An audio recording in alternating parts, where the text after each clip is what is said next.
মুক্তিযুদ্ধের সময় যেমন নাগরিক ঐক্য তৈরি হয়েছিল, জুলাই বিপ্লবেও জনগণের মধ্যে তেমন ঐক্য তৈরি হয়েছে, এমন মন্তব্য করেছেন জাতীয় পার্টির চেয়ারম্যান জি.এম. কাদের। বলেন, দেশের সংবিধানের জন্য বিগত সরকার দানব হয়ে উঠেছিল। একমাত্র ওয়ালটন এসি দিচ্ছে 1 বছরের রিপ্লেসমেন্ট গ্যারান্টি এবং কম্প্রেসারের 10 বছরের গ্যারান্টি। দুপুরে রাজধানীর বনানীতে সংবাদ সম্মেলনে জি.এম. কাদের বলেন, দেশের শাসন ব্যবস্থা এবং সংবিধান সংস্কার করতে হবে, এছাড়া সুষ্ঠু নির্বাচন সম্ভব নয়।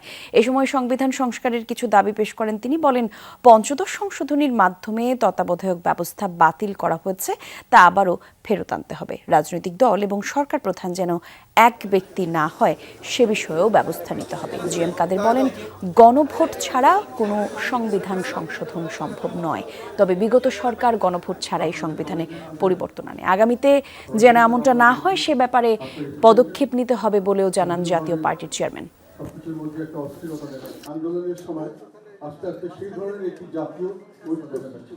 যাই হোক, আমরা আজকে নির্বাচন, আমাদের শাসন ব্যবস্থার পরিবর্তন ছাড়া এই যে বলা হয় 15 বছরের দুঃশাসন ইত্যাদি, এটা কিন্তু আরও পিছনে চলে আসা উচিত। দুঃশাসন আগে হয়েছে এবং সেটা আমি কারো দোষ দিই না, সিস্টেমের কারণে হয়েছে।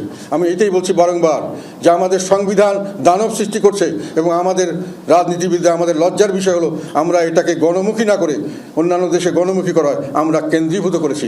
যখনই সরকারে গেছি, সরকারের ক্ষমতা বাড়িয়েছি, সরকারের প্রধানের ক্ষমতা বাড়িয়েছি, সেটার থেকে বিভিন্নভাবে ফায়দা লোটার চেষ্টা করেছি। এই কারণেই সংবিধান সংশোধনের প্রশ্ন আসে।